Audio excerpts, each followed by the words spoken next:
দৈনিক ইনকিলাবের নামে ভুয়া নিয়োগ বিজ্ঞপ্তি দিয়ে সাধারণ মানুষের কাছ থেকে টাকা হাতিয়ে নেওয়া অভিযোগে একজন প্রতারককে আটক করেছে ঢাকা মহানগর গোয়েন্দা ডিবি সাইবার ক্রাইম ইউনিট। আটক ব্যক্তির নাম শ্রীরাম সরকার, পিতা শ্রী সুনীল সরকার। তাকে তার নিজ বাড়ি নেত্রকোনা জেলা থেকে আটক করা হয়েছে বলে জানিয়েছে ডিবি।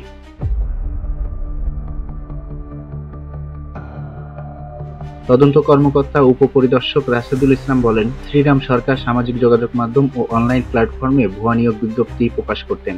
বিজ্ঞপ্তিতে বলা হতো মাত্র 2500 টাকা দিলেই সাংবাদিক হিসেবে নিয়োগ পাওয়া যাবে। তিনি আরো জানান, অভিযুক্ত ব্যক্তি শুধু দৈনিক ইনকিলাব নয়, আরো কয়েকটি জাতীয় দৈনিক ও টেলিভিশনের নাম ব্যবহার করে প্রতারণা চালাতেন। ভুয়া নিয়োগপত্র ও সাংবাদিক পরিচয়পত্র তৈরি করে একাধিক মানুষের কাছ থেকে টাকা হাতিয়ে নিতেন।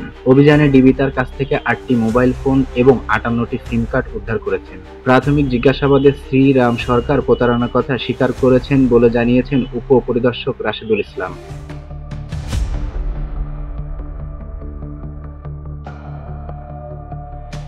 ডিবি সূত্রে জানা গেছে, আদালত শ্রীরাম সরকারকে 2 দিনের রিমান্ডে পাঠিয়েছে। তাকে জিজ্ঞাসাবাদের মাধ্যমে প্রতারণা চক্রের অন্যান্য সদস্যকে শনাক্তের চেষ্টা চলছে। ডিবি সাইবার ক্রাইম ইউনিট জানিয়েছে, সাধারণ মানুষ অবশ্যই সচেতন থাকতে হবে। নিয়োগ বিজ্ঞপ্তি শুধুমাত্র নিজস্ব পোর্টাল বা ওয়েবসাইট থেকে প্রকাশ হলে তা বিশ্বাস করবেন।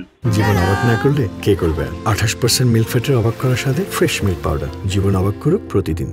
যে কোনো social media page, online portal থেকে নিয়োগ বিজ্ঞপ্তি প্রকাশ হলে সেটা বিশ্বাস না করার আহ্বান জানিয়েছেন তারা।